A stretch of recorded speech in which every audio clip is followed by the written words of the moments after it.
aaya bu raglu déglul ma tafsiral la ko.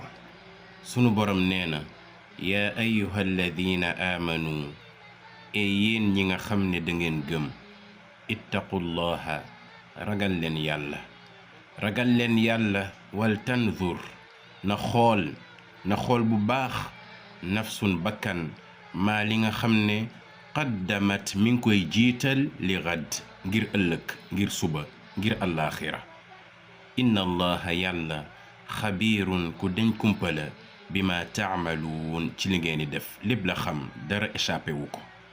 mbokk yi aaya bi aaya bu ñépp war a bàyyi xel la.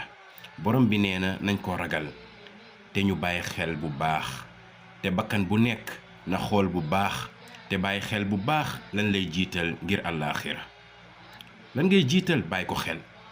àdduna bi dañoo nduróog ñu nekk ci tool di bay yowmal qiyaama nag lañuy góob li nga xam ne doon nañ ko bay fii ci àdduna.